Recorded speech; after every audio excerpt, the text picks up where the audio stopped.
Mpenzi mtazamaji wa runinga ya Kisii Hot, leo tunaangazia taarifa ambapo mwanamke mmoja alionekana kudhulumiwa katika kanda ya video ambayo imesambaa katika mtandao wa kijamii. Mwanamke huyo inasemekana kwamba aliweza kudhulumiwa baada ya kukataa kurusha udongo katika kaburi la bwanake kulingana na mila za Wakisii. Hii leo tumeweza kuungana na familia ya mwanamke huyo ambaye anafahamika kama Helen, na hii ndiyo taarifa kamili.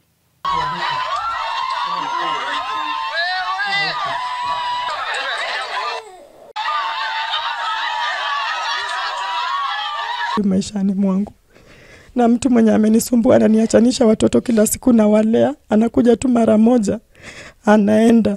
Hata wazazi wangu ndio wananishikilia watoto. Aone mzuri, mweke aone kama ni mtoto ya mtu asante. Sasa kuongea mengi ndio kama ulimwengu wanisaidie.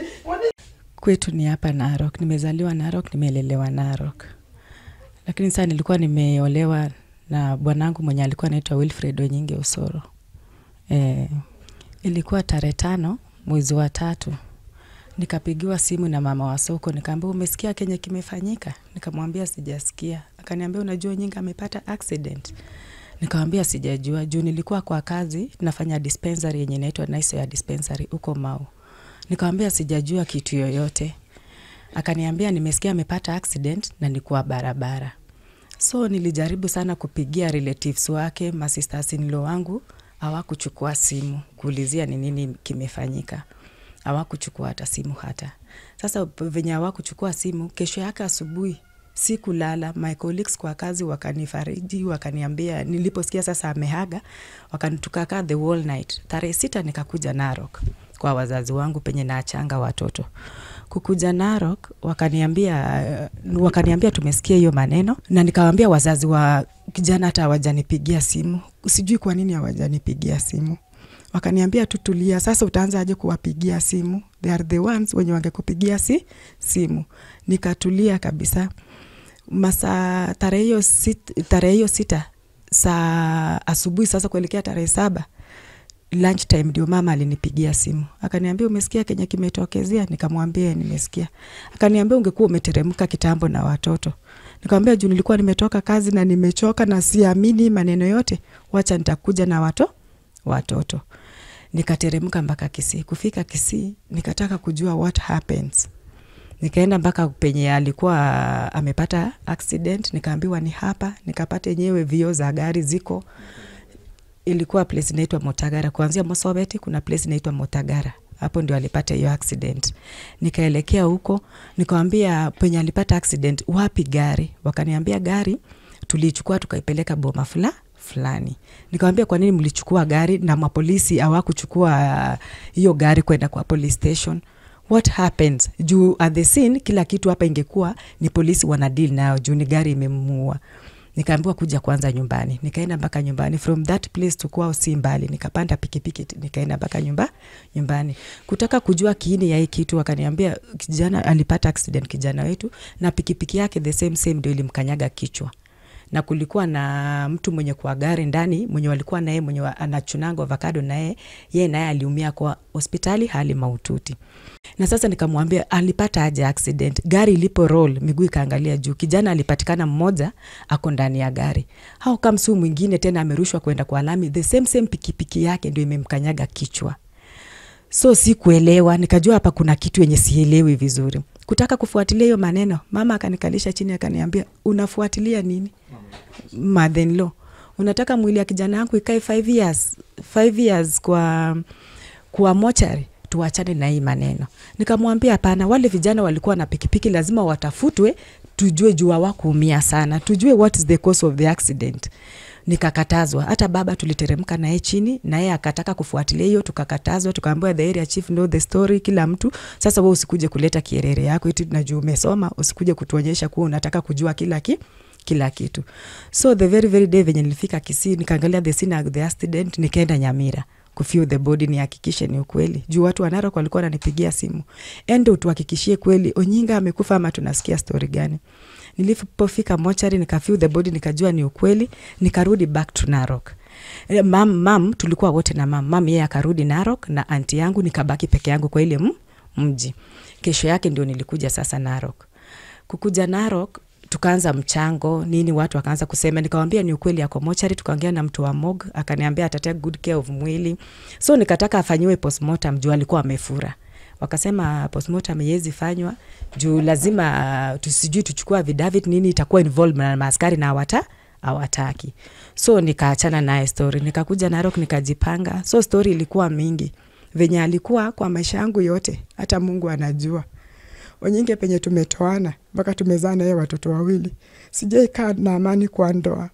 Sijawahi hata siku moja. Sijawahi.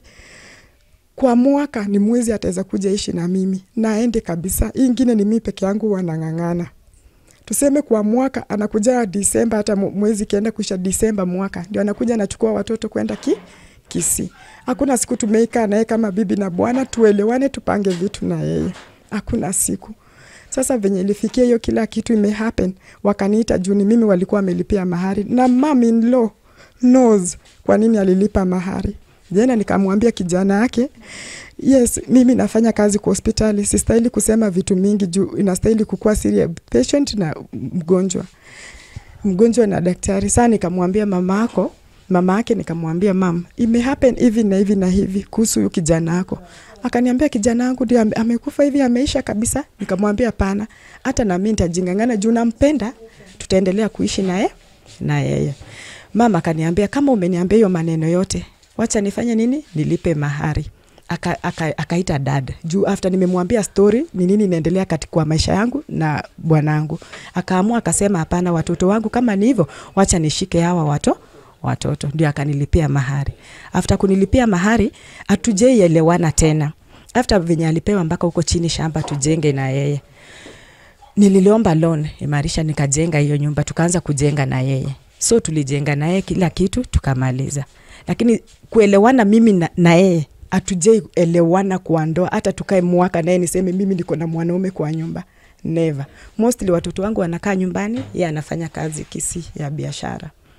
So marriage yangu imekuwa upside down. Wazazi wameketi both Kisii na hapa wameiongelelea mpaka ilishindikana. Imeshindikana kabisa. Wameongea mpaka baba wakalose hope, wakasema tena tuongelelee story. Juu mnaachana mkirudiana. Akiniacha karibu miaka 2, akirudi anakuja ananiomba msamaha na msamea. Hatakuwa tumefanya harusi. Yes. Yeah. So hata mtana wangu firstborn venye nilimzaa hakuwahi muona. Alikuja akimuona akiwa na 2 years. Hakuwahi muona tangu birth. Alikuja akamuona akiwa na 2 years. After sasa kila kitu imehappen mpaka nikamwambia nitamzalia, asijali. Mtoto hata kijana baada ya kumzaa bado alikuwa ameoa tena. Na mama anajua wanawake wote wenye alikuwa anapeleka nyumbani. I know by the names, na wakipelekwa hata wengine ilifikia akajua kijana yake ako hivyo ananipigia simu. So teremke Kisii tuchape huyu mwenye ako kwa nyumba. Ninamwambia siwezi teremka. Sasa umemjua through colors Onyinge venye yako. Sasa nikuje nimchome kwa nyumba ama nimchape kwa nini? Siwezi mchapa.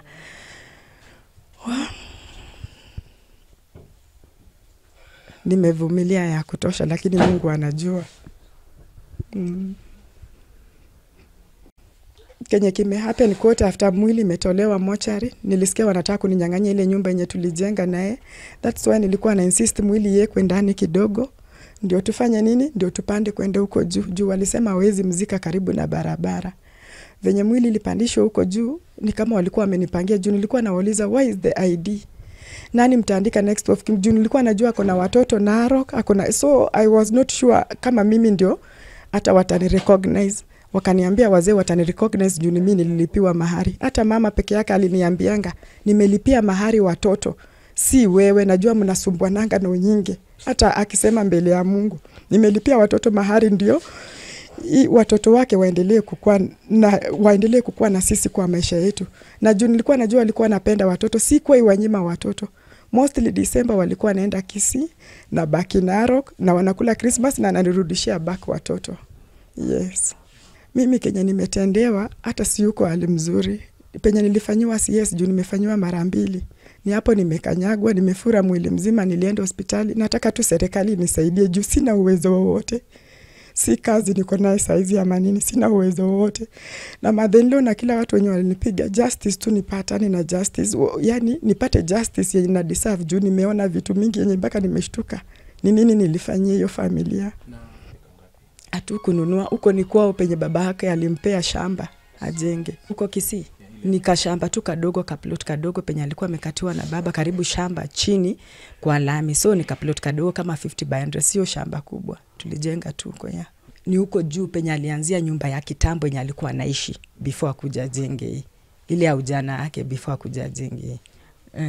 Bado unajua kwa vijana wawili, bado hiyo shamba tu ni kidogo. Si place tu nyumba imeishia ni hivyo tu. Yeah. Walikuwa nasema hatutaki aoleke mahali pengine.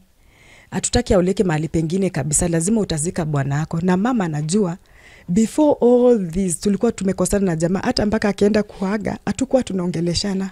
We were not communicating at all. Sasa mimi nilikuwa amesha move on na maisha, ameoa, na mimi nimekuwa na mtu mwingine nimesha move on na amekuwa na mimi juu niko na watoto. Si kazi ndio hiyo tumesimamishwa. So hatukuwa in good terms. So nikasema kama ameoa. Okay, kitu yenye nitaweza sema na yenye niliona, venye nilifika kwa hiyo mji, hakuna mtu mwenye alikuwa ananitaka. Wanasema wanapenda watoto but hawanitaki. Lakini mama mwenyewe wa mji anajuanga maneno penye ilianzia na penye imefikia. Nikamwambia kama mnataka, nikiuliza everything wananiuliza, kwa nini unataka kujua kila kitu? Kila kitu kwa nini unataka kujua? Na chief wa the area, OCS, walikuwa najua hii kitu ita happen. Juu wageni kutoka Narok walifukuzwa. Wenye walikuja kuniomboleza pamoja na mimi juu kwa mchango maneno iliongewa mingi. Watoto watabaki hapa. Pastor mmoja alisimama akasema watoto watabaki hapa, na wakibaki hapa tutawasomesha na tutachanga kila kitu venye inastahili. Kwa hivyo sio lazima watoto waende na Narok. So chief venye aliamka na maskari wake wakaenda, mapastors waliamka wakaenda wote. Kila mtu kumbe hii kitu ilikuwa imepangwa na sielewi. Vijana wamewekwa mpaka wa pikipiki wanasema nisitoroke na sikuwa naelewa ni nini. Nimekuja kuambiwa baadaye ulikuwa umepangiwa kila kona, hakuna venye ungeepuka. Mtoto wangu sasa venye mchanga walijaribu kuniwekea kwa mdomo, wakanifunua nguo zote, wakaniweka hapa ndani mchanga. Hata siwezi jua kwa nini. Kuna mama mwenye alinifunua nguo mpaka kwa nguo yangu ya ndani ilikuwa mchanga tupu. Wakaniweka mpaka masikio mchanga kila mahali, nywele yote nilijaa mchanga. Na wakanirusha kwa kaburi ndani, wakazika viatu zangu na nywele. Ningependa tu wanisaidie. I want justice, wanisaidie juu sijaona, sikujua kama nitafikia kufanyiwa hivyo. Hakuna siku nilifikiria nitaifikia kufanyiwa hivyo maishani mwangu. Na mtu mwenye amenisumbua ananiachanisha watoto kila siku na walea, anakuja tu mara moja anaenda. Hata wazazi wangu ndio wananishikilia watoto. Tukaenda Nyamira tukaona mwili, tukaacha msichana akarara hapo. Mimi nikarudi nyumbani hapa, kurudi tena mzee wakakuja kukwenda kuongea. Vile walikuwa wanaongea hawakusirikiri sana. Huyu akanipigia simu, mama hapa ni kubaya, sieli turudi. Na mimi nikapewa simu nikapigia mzee, msichana anasema ameanza kutisiwa paka amegongwa eti. Nikamwambia kama umegongwa eti, wacha nipigie baba yako simu nisikie bila atasema. Nikapigia mzee simu. Mzee anasema nimeongea na chief, hiyo maneno imefanya nini? Imeisha. Lakini sisi tuko na wao, vile watu tunaona wanatuweka, tunaona hapa iko kitu. Tunakaa tu. Nakaa kwa nyumba hiyo ya mama yake, tunakaa tu. Arabu chifu akatuita saa kidogo, kucheni hapa. Sasa huyu msichana wangu kitu walikuwa wanaulizana, kwa nini msiweke mzee yangu nyumba ambao tulichenga naye paka nikabeba roni nikaenda kuchengea, mnaenda kumweka nyumba mbali tuliama ile ilikuwa ile alitairia, ndio mnanirudisha huko muache nyumba ya hapa chini kwa center mahali tulichenga. Sasa msichana akaambiwa ndio hapo tuwezi enda sika mtoto hapo ni kwa parapara. Chifu akakuja tuongeleza hapa ni kwangu na sitaki mtu akuja kutawala hapa, sitaki maneno yote, sitaki bila aliongea. Si tukavumilia tukikaa. Wacha tutoke mocheli. Ile maneno ilikuwa hapo. Sasa si siku ya matanga. Tunakaa kwa kibanda. Hata chakula poma hiyo hakuna mtu anashughulikia sisi. Chakula ni sisi tulitoa. Sanduku ni mwana ni hapa alichangiwa akanunua paka sanduku akawapelekea. Chakula kwa soko ni yeye alichangiwa akawapelekea. Hata mwenyewe anawacho peke yake kwa nyumba na maiti anakaa hapo ndani usiku mzima. Mtoto wangu leo vituko.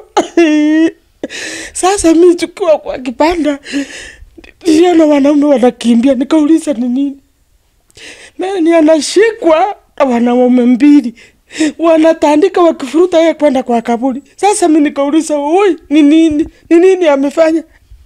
Ati amekataa kwenda kurusa mchanga. Si ulimwambia hakuna haja ya kurusa mchanga, hao ni yao, ilikuwa ni watoto ya mwenyewe na mimi mwenyewe nikapelekea yeye. Nini wanauliza? Nikajaribu kupiga nduru. Kumbe jibu Saira alikuwa na maaskari. Yule alikuwa anasema haina shida. Ameshika waaskari zake, wameenda. Wametuacha hiyo poma. Na alijua hii contestant kwa vile ni mtu yao. Tulipiwa, ukiona hiyo video tulipiwa. Watu walikuwa wananipiga, sijui nani ananipiga. Kaanguka chini. Mzee ukanang'ang'ana. Awesani watu kijiji msime napiga nduru, rusa mchanga. Hatutaki muende kuolewa mahali ingine. Hatutaki mfanye. Sasa nikasema sisi elia iko. Sasa ni ya nini wanaenda kuniulia mtoto? Amevazuliwa mara mbili. Ndio anaenda kupigwa kama mnyama kweli, wananchi mniokoe. Sasa mimi ni mgonjwa, nimepigwa, niko na sukari, niko na stress, niko na pressure. Sasa anaenda wapi? Nani atachunga hii watoto na huyu amekufa? Hiyo mtu anapiga tega hapa mahali amefanywa upasuaji. Paka nauliza, "Oi Mungu wangu, hata mama mwenye nyumba ulikuja paka kwangu." Nikakuuliza nikakupatia kila kitu. Kwa nini unaniulia mtoto? Kwa nini hukuniambia hata sikuja hapa? Mtoto anarushwa kwa kaburi. Sasa ile watu wametoka, mtoto anarambishwa mchanga ya kaburi. Anaokoa kwa mdomo, anamwagiwa maji, kunywa. Viatu yake na siku inarushwa kwa kaburi. Sasa niambie ni nchi gani inafanya hiyo kimila yake? Akiwa ulimwengu wote mtangaze Kenya mzima, Uganda, Tanzania, muulize ni kimila ya nchi gani? Tafadhali mnihurumie tu na mnisaidie, msiniwache kwa vile sina kitu.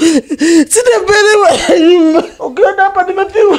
Unaona? Hapa hii ni kufura. Sasa nitafanya nini? Akiniambie akikufa nani atachunga hii watoto? Ni mama nitapelekea watoto yangu. Chifu anajua mandugu yake ni maaskari, ile wale muusia gari ilikuja kumuua, wanaficha. Hata sasa hivi wameficha, wamepomoa, wameweka maskirebu.